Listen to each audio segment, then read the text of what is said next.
Amber. I'm a sophomore here, and I'm the president of the Douglass Leadership House. So, I just want to take a moment to introduce our other e-board members. Akan Nelson is our treasurer. Deontay is our secretary. Makia Green is our housing coordinator. Marianne Tabares is our web coordinator, and Willie Roberson, who you guys may know, is our president-elect, but they couldn't make it here tonight. I want to take a moment to thank our co-sponsors for this event. URCF, who Pastor Brian is here representing. OMSA, who Sasha Aloy is here representing. You probably already know her. And then, if you didn't know, the Rush Freeze Library, if you came in, you saw the desk. They are selling books, and they are also helping us out here for the event. And I'm sorry, Margaret is here representing Rush Freeze. We worked on a display earlier, myself, Margaret, Sasha, and Kiki, for, I don't know if you've seen it, it's in the Rush Freeze Library when you walk in and you see the circulation desk, and on the left side is a beautiful, phenomenal display that includes lots of authors. Of course, Kayeen himself, Alice Walker, Toni Morrison, authors of that sort. So if you ever see it and you want to take a book, read up on it, go right ahead. It's for us and the students of the university. If you guys don't know what the Douglass Leadership House is, obviously we're a house, but we are brand new. This is our first year on the campus, so we're all really, really excited. Members, can you guys raise your hand? Yeah, so we're really, really excited.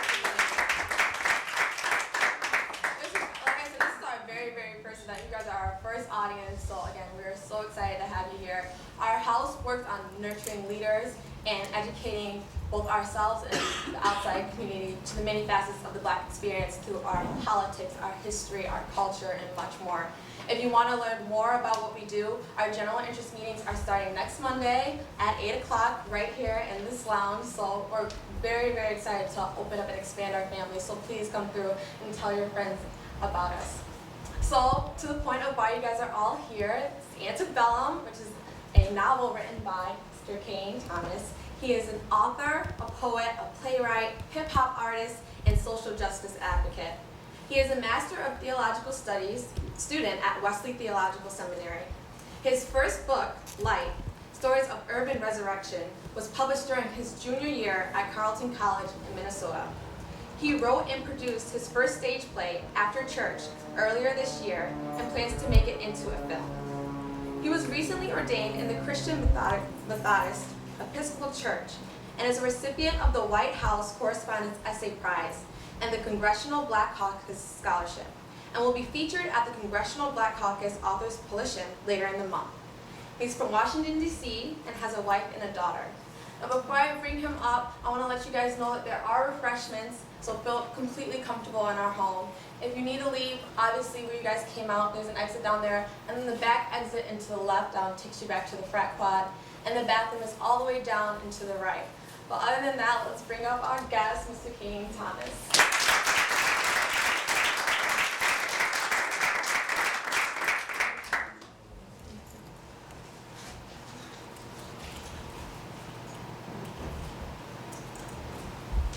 I am a spectator, a helpless, painful starer, an agonized observer of dreams deferred. And I watch them hoping their souls aren't broken. But I know they are, because I don't say a word. But what would a word do? I mean, I can't tell these people whose pain so deep it's lethal that everything is cool. I can't spit some fancy antidote and then smile and watch them as they go back to the only hell they know, like they're some sort of fool. I can't do it, so maybe I can be a dark knight and swoop in with the mask and the cape over politicians who say they're not racist but put white hoods all over their legislation. Maybe I can be a vigilante. Forget about the rule. Or maybe I can take the Batmobile going 80 miles an hour into the Treasury after hours, take $100 million and give it to the schools. Forget the rules. Maybe I can sneak into the radio station with my utility belt of tools. Find where the personalities are right before they report the news. Snatch Don Imus up so fast that he comes up out of his shoes and tie him up naked with a dunce cap on in the Rutgers girls' locker room. And then glide on over to the video shoot with the rappers and half-naked women and tell them it's your fault too that this happened and I'm coming for both if he does it again, but I'm just Kayeen. And I may be rich and the love of my father, but all the resources I'm blessed to receive go to my helpmate and my daughter, so I have no choice but to be a spectator, a helpless, painful starer, an agonized observer of dreams deferred, and I watch them hoping their souls aren't broken, but I know they are, because I don't say a word. You see, a broken soul can be compared to nothing. And most will never tell you they're suffering. Most will never tell you they're hopeless because they're so afraid you're too busy to notice. But a sharp syringe will always notice, and a bottle and binge will always notice, and two open legs will always notice. The soul breaks before it knows it's broken. Snaps like a twig when the branch is too weak to hold it. Crushes like a heart when there's too much anguish to console it. You see, a soul is only as strong as the faith that holds it. Suffocate the faith and you can watch the soul wither like old roses. But how am I supposed to live comfortable and know this? How can I teach my students about Du Bois when the souls of so many black folk is choking? How dare I turn my back upon the homeless, knowing I'm just two missed paychecks from being homeless, from having to take my sleeping bag and sleep out in the public just because I'm blessed doesn't mean that they're cursed, does it? Well, does it? What better way of showing that you're more blessed than most than to give of yourself completely to those who you fear the most, than to go to bed every night knowing you deserve a reward, and you may never get it here on earth, but you'll get it from the Lord. See, I don't have to wear a mask and cape to be a hero anymore. All I have to do is sacrifice for those who need it more. All I have to do is seek injustice and refuse to any longer ignore. All I have to do is be sure my daughter can be proud of what her daddy stood for, so I will no longer be a spectator or an agonized observer. I will risk my life to save a dream deferred, and I will go to sleep knowing their souls are not broken, and I will die before I refuse to say a word.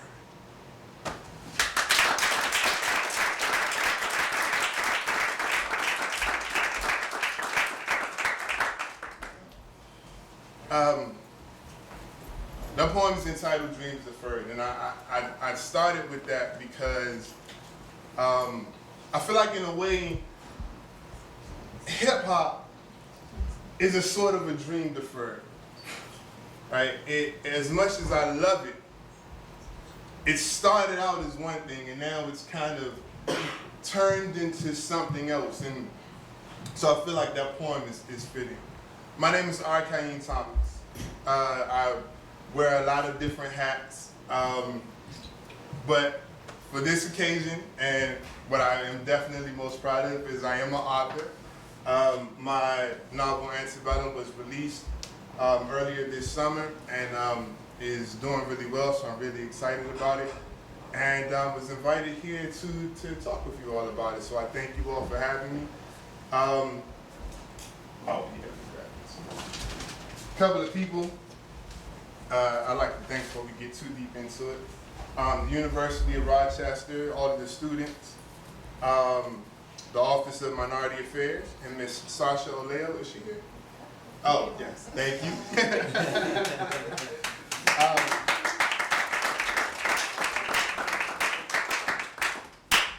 The University of Rochester Christian Fellowship and Pastor Brian White.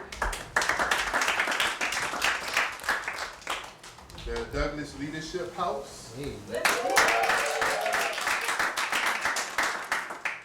Dr. Valeria Sinclair Chapman. and the Black Student Union. I feel like it's fitting. I live in DC, and I grew up visiting the Rochester-Douglass house. I almost did an Eagle Scout project there at the Rochester-Douglass house. And to come in and out of it and to be so familiar with it and to be in the Douglass Leadership House is something that's really important and really special to me. So again, I thank you all for the opportunity. This is going to be really informal. How many of you all have already read Antebellum? Okay. People got some reason to do? Nah. I'll tell you all a little bit about the book and read a couple of excerpts, and then I'll open it up for Q&A, and we can keep it moving from there.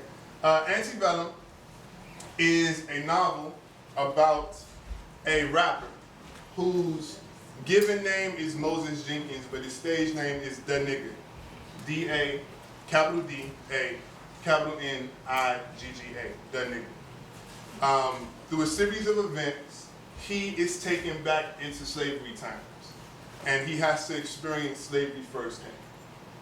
He then returns back to the present day, right to the modern day, and he has to live in this world that he created for himself as a mainstream rapper, but in the context of being a slave, of what he experienced as a slave, and it completely shifts and changes his perspective. So again, I'm really excited about it. It's doing really well. You all had Dr. Michael Eric Dyson here. I believe it was last year. He actually wrote a blurb, which is on the back of the book. It's received a star review from Publishers Weekly, and it's really, again, doing well. So I'm excited about where it's going. I wrote Antebellum because I wanted to find a way to bridge the gap.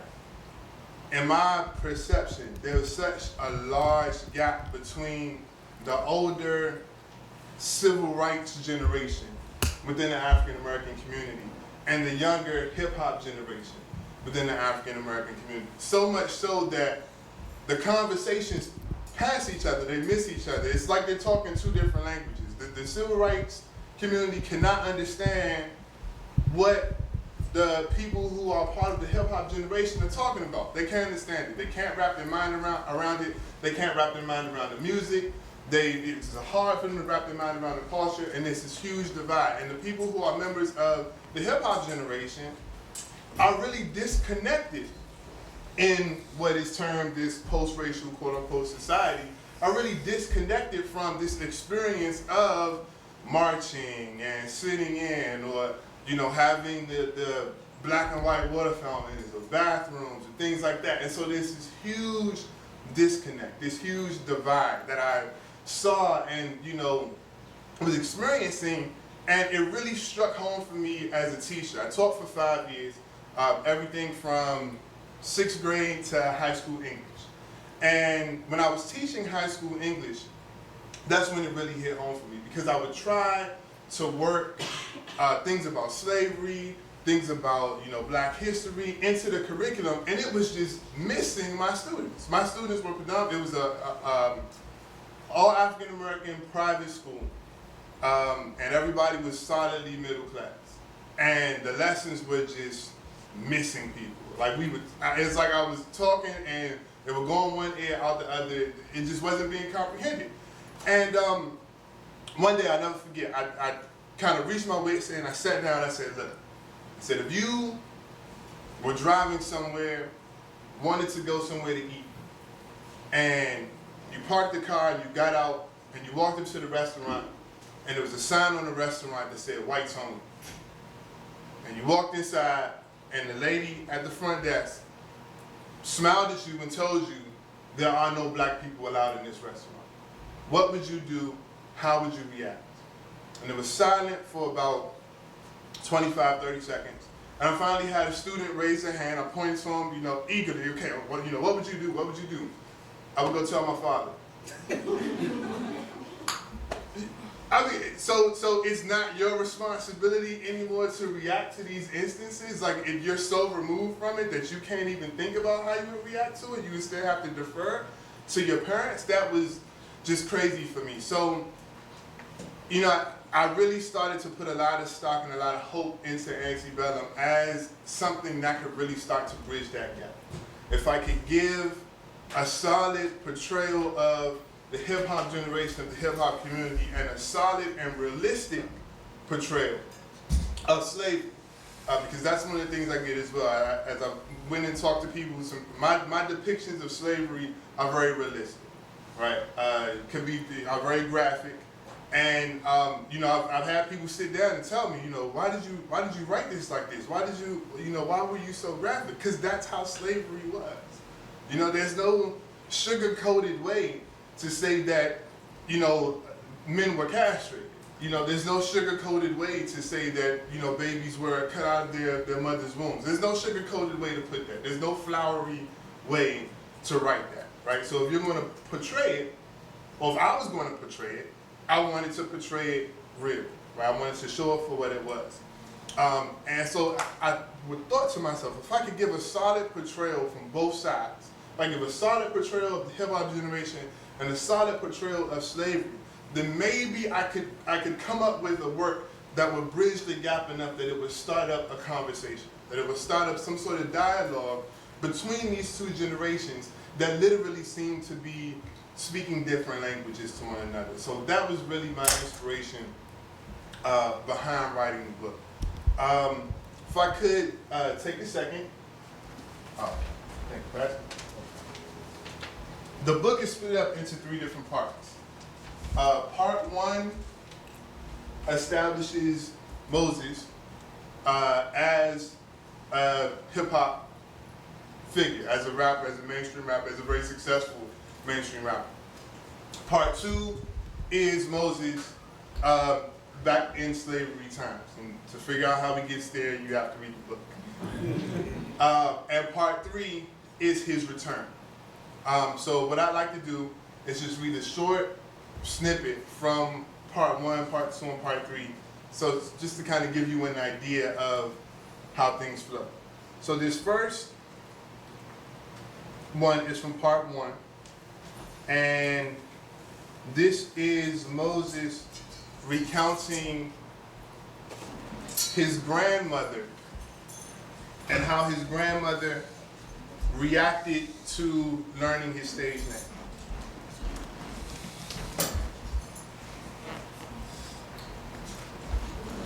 Big Mama's problem was on a whole nother level. When I started rhyming and talking about everything going on around me in the street, she would tell me that she just wished I wouldn't curse so much. When the first single on the Cosmos Records was released and she found out that my stage name was The Nigga, had he waited until I flew back to DC to set me down. Boy, don't you know you got the blood of slaves in your veins? You done gone off and lost your mind hanging around these folks. We were at the kitchen table, sitting across from one another. My mother sat beside my grandmother, but her thoughts weren't aligned with my grandmother's. Mama was just happy to have her son, the big star, back home again. Big Mama, listen, it's just a name, okay? It's just a fake name to set me apart from everyone else who's trying to get rich rapping. It doesn't mean anything. That's a load of manure, Moses. Who you got feeding you these lies? A man's name tell the world who he is and tell him who his family is, what kind of stock he comes from. I know, Big Mama. And everyone will know that my real name is Moses Jenkins. Everyone will know that name.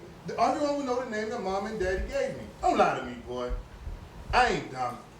People get rich and they pick who they want to be. You telling people you don't want to be Moses no more, and you replacing it with the worst name you could think of. Nah, Big Mama, look, you don't understand. That's not what I'm telling people. She raised her hand just slightly off the table with her palm facing me, and I shut up. I could tell it wasn't something she wanted to discuss further. She simply just needed me to know how she felt about it. After a few seconds, she looked back up at me perplexed. I just don't understand. You really want every white folk you meet the rest of your life calling you nigger? No, Big Mama, look, it's not nigger, it's nigga. My name is the nigga. You see the difference? No. I gave some thought as to how I should explain it to her. You see, nigger is a racist term. It's the name that white people used to call black people during the civil rights movement and slavery and stuff like that. But nigga with an A is like calling someone your friend or your homie. It's like we took the word and turned the whole thing around.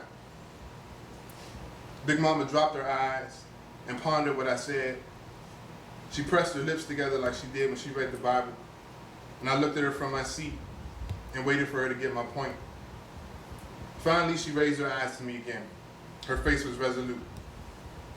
That's the dumbest thing I ever heard in my life, baby. It was my turn to be perplexed. She turned and looked at my mother, who was just as shocked as I was to hear her mother-in-law speaking so bluntly. It is, Tish, it's just dumb. But the youngins, they believe it. They really do. She turned back to me with sympathy in her face. Nigger is nigger no matter how you say it, baby. You can roll it around in your